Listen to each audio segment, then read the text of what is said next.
Is it recording? Is it? I'm actually a bit nervous actually today because Tiff's not here. It's gone. McGee's shit in his pants. I have a little bit. I'm definitely going to have to read off what the process is today. Yeah, don't forget the introduction. Yeah.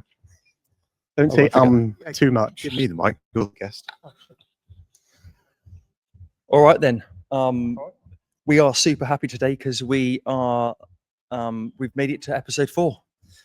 So welcome to Pinnacle Performance Pod. This is episode 4, Village Boy to Pro Footballer.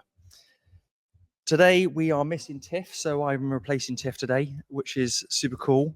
I have been nervous about this all week. So well, we haven't got anyone to keep you on the straight and narrow this week, have we? No, absolutely not. No. And obviously we have our favourite Ross, and we are joined by Mr. Dean Faithful. Thanks for having me. Hello. Familiar spot for me. It's familiar.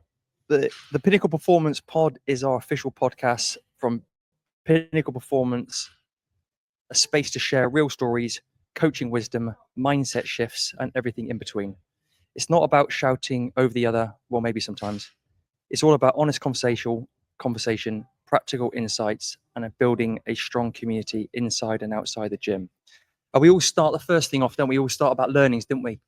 And Dean walked in earlier and he was like, Dean, we have to talk about learnings. That's what we do on the podcast. Didn't prep you at all. So have you got a learnings for the week? I think so. I've been home for a week now. Trying to think what I've learned. Been so busy, I don't think I've learned anything. But the reason I'm actually home is because thinking about coming back more permanently. So I'm thinking about, at my age now, as an old fucker. Can I say that? You can say that. It's fine. As no an problem. old fella, what's important to me? Because probably for 20 years I've been really selfish with my own career and life in general. So now, actually, this week I've realised that what's important to me is my circle of people. Yeah. And it actually makes me happy. I'm at peace at home because everyone goes, "Why do you want to move back? Why move back to England? You come from America and you've been Florida and Colorado." But I actually love being home, and it's because of my circle of people. And I think that brings me peace. So I've learned that this week, that actually, if I did move home more permanent, I'd be at peace with it. Biggest difference between living in the States and here? I mean, I've been over a few times, and I know quite a few Americans, but what would you say, having bounced forward and back for how long now? 20 years since 20 I years first left. left. It's a lot, mate. Yeah. It's a lot. What would it be? I think you're a gypsy. I'm a bit of a gypsy. I think he actually is. Don't call me gypsy. What would you say? Sheer size of it is obvious. Like, you go over there and everything's huge.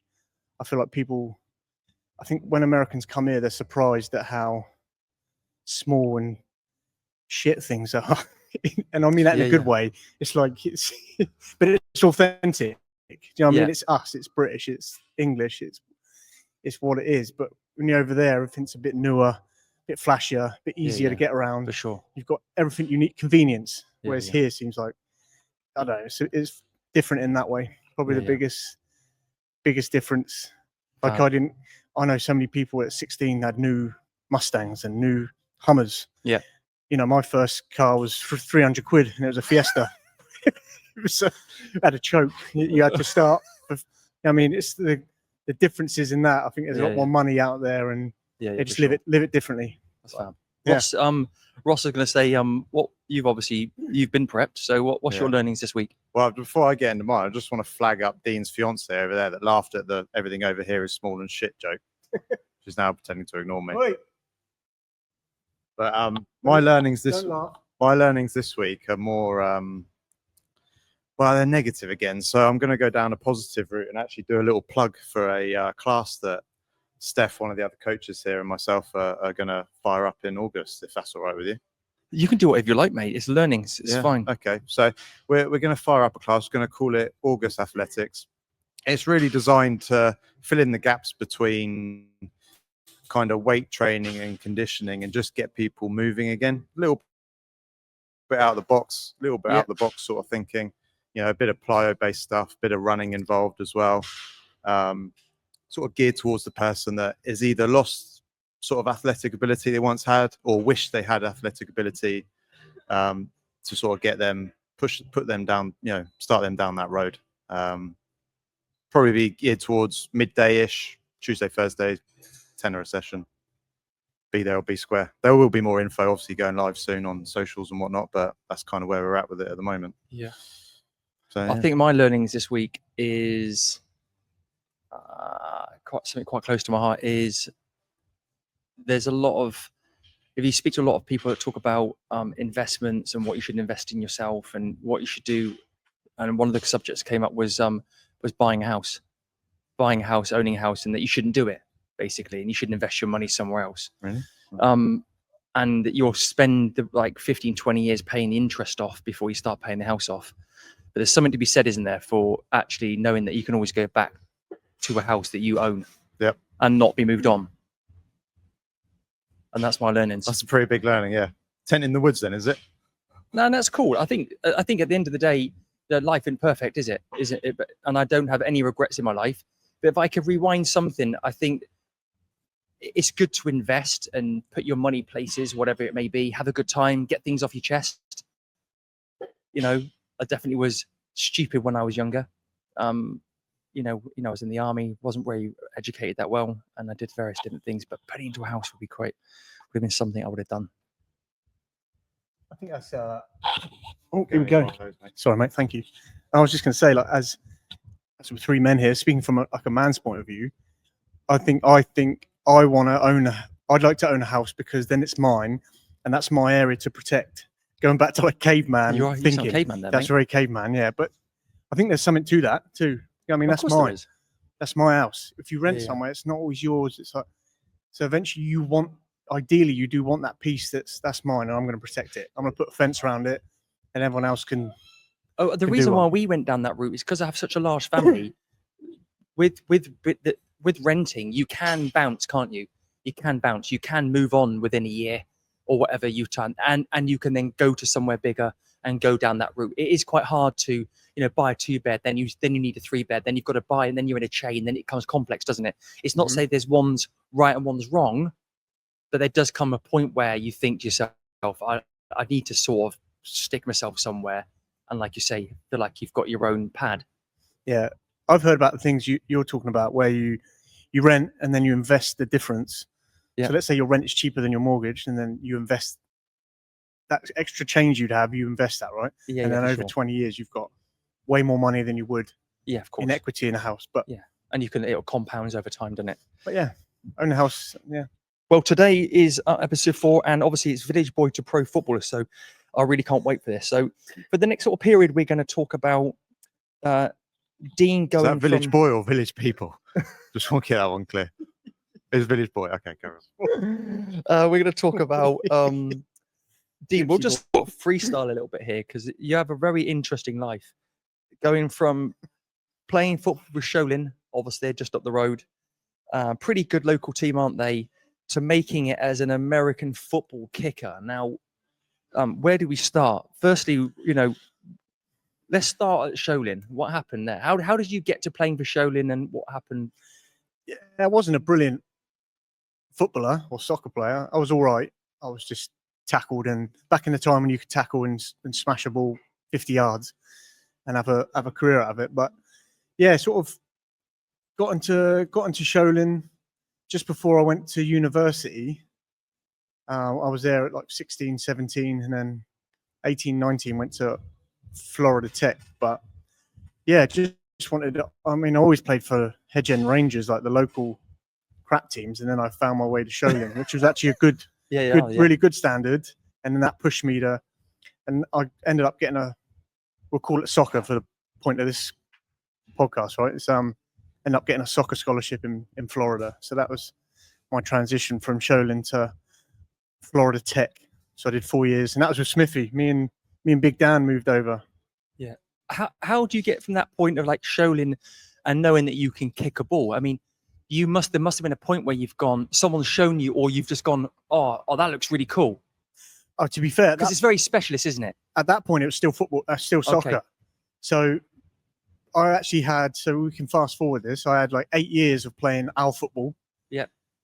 So I had a football scholarship in Florida, then went and played in Australia for a year, Costa Rica, Belgium, Trinidad and Tobago. So I did a bit of a journeyman in our football. Got into my 30s, and then was like gonna retire. Was gonna chill out. And then kicking came along because I was in Florida with a old football coach, soccer coach, and he got a text from a football coach saying, "Do you know any kickers?" So he literally turned to me and said, "You'd be a good kicker." Oh, really? Just like that? I was 33 years old. So I sort of, what do you mean? He's like, "You've got a leg. You'd be like decent at it." Anyway, so we got chatting. Next thing, he's texted me saying, "Do you want to go on a trial tomorrow?" I said, "Mate, I've got a flight to London." He said, "Well, it's up to you. Be there or not." So I cancelled my flight to London, went to the trial. Wow, yeah. Then got offered a scholarship to do my master's degree and play American football as a kicker. So I was really raw at that point, but I'd never kicked an American football, but I had a go and I'd done well. So you got a scholarship for something you hadn't done. I never thought about it in my life. Yeah. Just on the spot, the coach went, "We'll teach you the rest." He goes, "I've never seen someone kick it so far and hard." He's like, "Oh, we'll teach you the rest." So that was. Oh, so they so there was something there. It wasn't like there was like random. a You said natural talent. Yeah. Yeah. So like, but I had no idea what I was just kicking it. You know what I mean? Like, which is the skills transfer. But yeah, he said, "We'll teach you the rest." So And just that to was put in perspective, kicking, what distances you averagely what distances do you kick on average as a kicker in American football? In a game, your range is anywhere from 20 to 50 yards. 50 yards. So what, But half a then- football pitch? Yeah. It's probably where you want to be really consistent. And then the best kickers can go back to 65, 70. I think the record in the NFL is 66. But these kickers can kick further. They can hit 70 yarders. Just in a game, you would never do it. You know, you try and get further down the field. Oh, right. Yeah. But yeah, sure. I'd say your range is about 70, 75 yards if you really smash it. No wind in the face. Sort of thing. So you've got you're doing your masters. You learned to be a kicker. Mm-hmm. What period? How long? What was the time frame between you getting actually a professional contract? Because you played professionally, didn't you? Yeah. So I graduated with my masters, played my 2 years as a kicker at Colorado State, University Pueblo is the full name, and then I gave myself a year to go pro. I was 34. I'd been the oldest player in university football at that point, historically. So that was a bit strange. And then, but I said, right, I'm going to give myself a year. If it doesn't happen, hang your boots up and be an adult.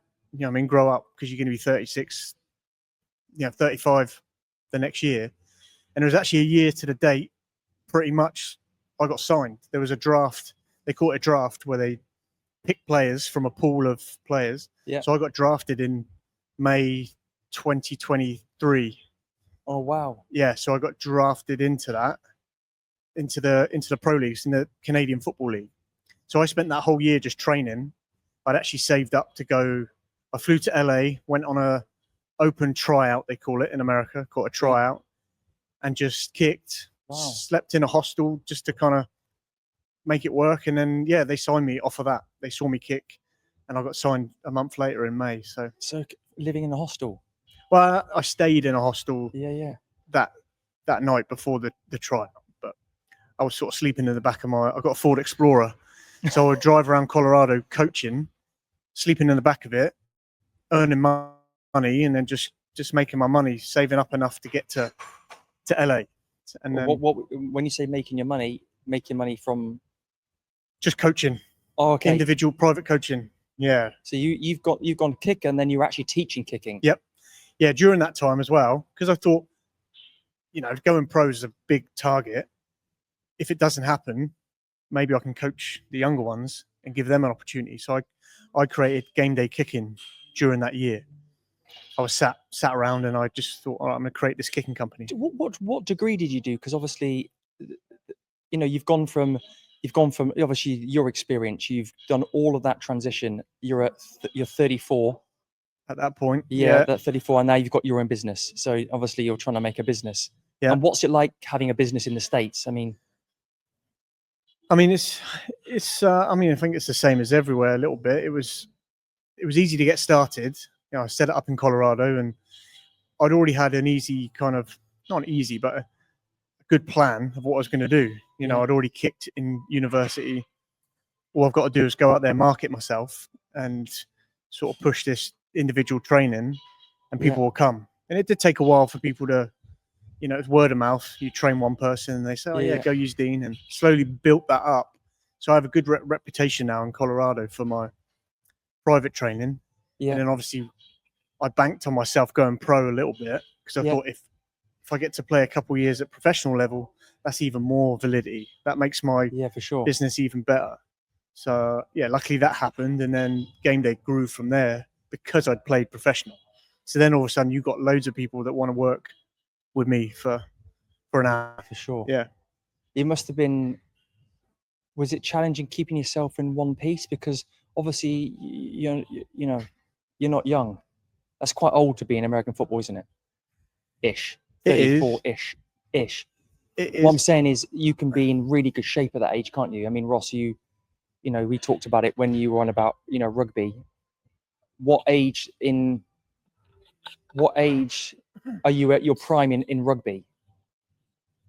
Probably like 19, and then it's all downhill from there. Come on, mate. Come on. Probably cheer like, this boy up. Come on, lad. mid-20s, mid to late 20s. Definitely young man's game. When you start getting in your 30s, you'd start feeling it. Take longer to warm up, taking more knocks, more strapping. But then where Dean sort of differs a little bit is not to like take away from what he's doing, but he is just kicking. So he's not going to necessarily be taking the impact that some of the guys are taking. He's going to have certainly opened himself up to some potential repetitive strain injuries. You know, obviously groin, knees, you know, kind of that. But would I be right in thinking that maybe the guys that are taking some of the bigger hits are not lasting as long? Yeah, 100%. Yeah, 100%. Kicking definitely helps, because you have a longer career. I've probably made, in the CFL, I had three or four tackles. I just played a year in the Arena League, finished a month ago, had 5 tackles in total. And you can have guys with over 100 in the season, 100 tackles to their name. What's the size of them? Because obviously, for a kicker? No, for another position. Yeah, another position. Kickers, it was rare that I even had 5 tackles. Most kickers don't even try. And the coach will say, "Stay out the way." Because what's the sort of average age of a kicker in the NFL, and then what's the sort of like oldest kicker there's been in the NFL? Yeah, so they're still young. Like there are some in their 30s, but it's still that trend of once you cross the 30 mark, you're kind of on borrowed time at that point. But historically, like there's a kicker called Vinatieri who retired at 48, 49 as a NFL legend, won multiple Super Bowls, winning kicks. He played till he was 48, 49, and then he started to lose his power. So you can prolong it. You've just got to look after yourself. I feel like even when you get into your 30s, a lot of these kickers do struggle because it's repetitive. You know, I mean, you do get injuries, adductor injuries. Yeah, for sure. Groin. So and that moves nicely onto, we could sort of weave this in a little bit. You know, you're in great shape, aren't you? I mean, for someone your age, and you know, I remember you speaking to me on many occasions about how you've developed. Because we were just talking a minute ago, you said you were like 74, 75 kilos when I first met you. In fact, that's an interesting story, actually. When we opened the first gym, all I can envisage is you with your top off with a chain round your chest, with a chain round your neck or something. I think that picture went a bit viral, that one. Yeah, I got the big chains and was stood in my boxes in the old gym, just posing. Yeah, back when I was a bit... dig that one out again. Back when I was a bit more of a dick. I've calmed down a little bit. But you were a bit Peter Panish, weren't you, back then? Yeah. He's in and out, he's in and out. I still am. That's me. But like, to your point, like, yeah, I'm always in and out, mate.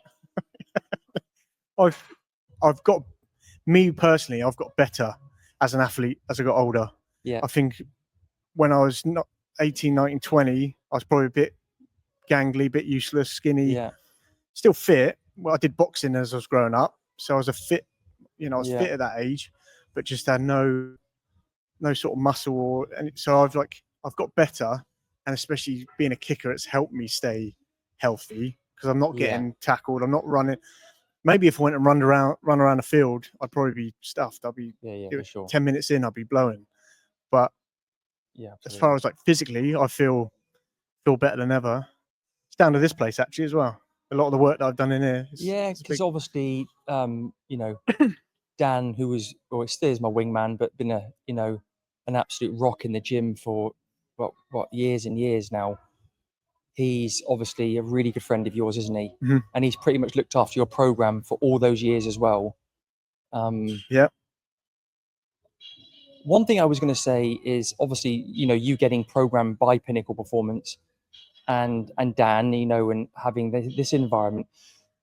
Just going to the side slightly, what's it like being in the gym in America? Because obviously they've got all the gear, haven't they?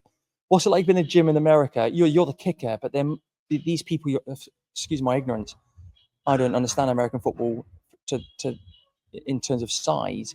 And what I mean by that is there must be some big blokes in there. Mm-hmm. You're in the gym with some, you know. You got lads that are like past 20 stone. You know what I mean? Like huge. You got lads that are huge, overweight technically, but that's their job. They're just there to be big. And in pounds, you know, they're 350-pound fellas. I don't know what that is in stone, but like you've got wide receivers. Ross is Googling, it's fine. There you go. You've got wide receivers and kickers who are probably at the lower end of weight. Yeah. Right through to them, your big defensive players who are literally man mountains. I mean, they couldn't run around the block. Yeah. But they're designed. 25 stone. There you go. 300. 25 stone. 25 stone fellas. And all their job is to move a few steps, block someone, and hold them up. And that's their job, getting away. So, like, oh wow, the range of weights and fitness levels is so it's not like rugby in a way, where rugby mostly all of them are going up and down the field to some extent, which is incredible to move the way they move at that size. But you're saying these guys are literally just units. Yeah, some of them aren't moving. Yeah, just mass. Don't even look like units. They just look like big. Some of them like big sumo wrestlers. You know what I mean? And just their job is they're strong, obviously. Getting in the gym, they can squat silly weight. They can push silly weight. And that's what they're just designed to do, is that 3 or 4 seconds of work, rest. They couldn't ride their bicycle around Hampshire though, could they? Couldn't no, I was going to say, it must have been really tough to find people that big in America. Yeah, not many. No. It's not many. They're all pretty fit. So game day kicking. Obviously, sorry, Ross, mate. You know, you're making it in the American football world at your age. You're super strong. You've developed in a way and looked after your body. You're in the back of a truck doing game day kicking. And now, what's the next step for game day kicking? Where does that go? Yeah, so I'm at the point where I've still been playing recently. Technically, I'm still playing. I'm at a point where I decide, do I keep chasing this? Do I keep chasing the dream at 38? Or do I focus on the coaching and focus on long-term life? So I just finished a season in the Arena League, which is the indoor professional league in America. That was really fun. Brilliant. And I had a really good season, and I could probably keep playing. I could keep pushing it. The issue is at what point do I stop that? You know, or does the phone just stop ringing? You know, I got an agent. The phone's not ringing a lot, and it's because of my age. People go, yeah, we love what you can do, but probably an injury risk. You know, they want a 20-year-old. So I'm thinking about where game day can go further. So I'm going to focus on that a bit more. I've got some contacts in Europe. There's a European football league, which is growing. So I get lads from France and Belgium, Netherlands, going across the other side of the world, like Brazil, Australia, that reach out to me and want online coaching. Yeah. So maybe I develop that a bit more. Because it's a huge skill, isn't it? I mean, if I look at my lads' football team, half of them can't actually really kick a ball. So I'm not saying going in there, but there's a lot you can develop, can't you, through the system? Mm-hmm. Not everyone's going to be a quality ball striker. Some of it's natural. I mean, no one really sat down with like Foden or Beckham was one of those who taught himself, but no one sat down and said, "Here's how you do it." They just developed that through training. So you've either got it or you haven't, but you can always improve. You know, if you're not great, you can always improve it. Especially the young kids. Sure. You can say, right, here's how you kick a ball and why, so you can learn why you manipulate it. You know? In kicking in American football, because in rugby, obviously the skill's the angle as well, isn't it? So in rugby, you can obviously have, depending where you do the touchdown, correct? Depends where the try, sorry, not the touchdown, sorry, the try. Depending where the try is, obviously the angle. Obviously that's a huge skill. You have to be very technical kicker as well as someone who can kick it far. How does that compare to American football? Oh, sorry, Ross. I thought he was coming to you then. He was like, rugby. Nah. What's rugby? Like, nah. Yeah, very transferable skills, but obviously you've got to respect rugby kicks kick from all angles. Like that's tough. They've got a nicer ball to hit, like more surface area, more pop off the foot. You can use a tee, so makes it a bit easier as far as striking it. But that angle, that's tough, especially on a windy day. Yeah. When you're playing in Britain, or for example. Yeah. Whereas for American football, it's all about the same motion over and over, and you're quite central. So you might have left. They call them hashes. So you could kick from the left or right hash, but it's still quite central. Yeah. Changes the angle a bit, but it's nowhere near like the angles that rugby players have to do. So, but the difference is you've got timing to deal with in American football. So you've got the snapper, the guy throwing it. Yeah. Then someone catches it and holds it for you. Yeah. And then you've got to be in rhythm to make the kick. Whereas rugby is sort of you and the ball. Yeah. And you have your own routine. In American football, all the parts have to work together for it to work. Otherwise, you're going to miss or you're going to get blocked. You've got 6'7" lads trying to block your kick who are 7 yards away. Yeah. Whereas in general in rugby, you don't have that unless someone's charging you down. Yeah. Like that happens occasionally. We've seen that at some of the top levels. But that's the main difference. I remember you saying about actually striking the ball, that the ball, it hurts the foot, doesn't it? It's like kicking a rock. Like you have to get accustomed to it. It took me a few weeks when I first started learning. So after I got that offer to go play in America, I went on Amazon, bought a couple of balls and just started kicking at the rugby fields here in Fareham. And for 2 weeks, my foot was bruised to the top of it because I'd just been kicking and kicking and kicking. And then eventually it sort of, you stop feeling it, you know, it just gets accustomed to it. So yeah, it takes a while because it's just a solid leather. It's not meant to be kicked, it's meant to be thrown. Yeah. It's designed to spiral in the air. So kicking it is a bit, very small sweet spot on the ball. So, really?